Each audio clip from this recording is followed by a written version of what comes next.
We previously discussed exempt securities under the USA. Let's discuss exceptions or exclusions from being an agent, right? So generally speaking, you're supposed to register if you sell securities. So let's talk about situations where you're not considered to be an agent of a broker-dealer or an agent of an issuer. So I think of them as four. People call them five because they separate the government ones. So I'm going to say this. There's government, bank, commercial paper, employee benefit plans, like employee stock options.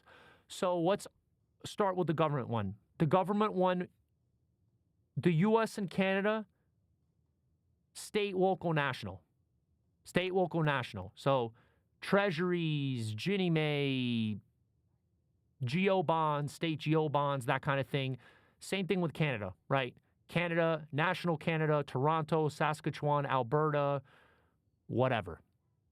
Now, the other government side is other countries. It has to be national. So unless it's Canada or America, it has to be national. So if I'm working for, the country of Brazil and I'm selling Brazilian securities in the United States, I don't have to register as an agent. But if it's Rio de Janeiro, if I'm working for the city of Rio de Janeiro, that's a different story. That doesn't work, right? If you notice, there's certain exempt securities that come up that are not in this rule.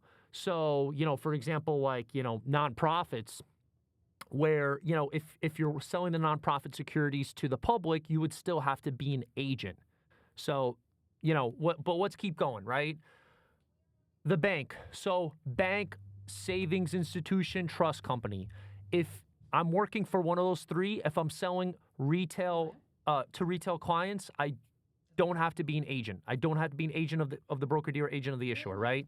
Now, again, that does not include the industrial loan associations, the federal savings and loan, the I forgot the other one that comes up, the credit union, right? So all of those would still be exempt securities, but if I'm working for them and I'm selling to the public, I'm not exempt, right? And remember also, if I work for a bank and I sell the bank stock, I'm exempt. But if I'm selling other stock, I'm no longer exempt. It's like if I sell my own house, I'm not a realtor, but if I sell my neighbor's house, I am a realtor. So keep that in mind. Third one, commercial paper. Commercial paper. The key with that is if I work and I'm selling commercial paper to the public, the key that it has to be 270 days or less, 9 months or less.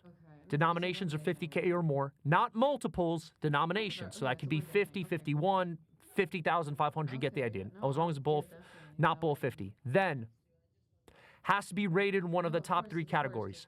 Not the same thing as investment grade. Investment grade is triple B or higher. In this case, the cutoff is single A.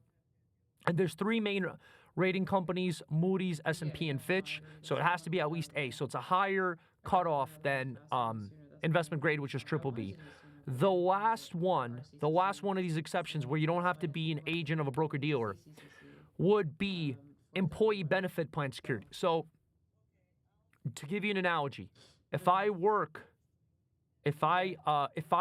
for a company and my job is selling the securities, maybe I work for the retirement plan. My job is selling the selling the securities to employees of the company, and I don't receive a commission, I am not an agent of the issuer. I don't have to register as an agent. Now, if I do receive a commission, I do have to register as an agent.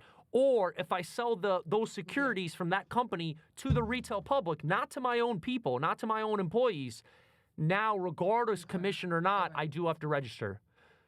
Hope that makes sense. Please subscribe and like, and hope you have a fantastic day. Thanks.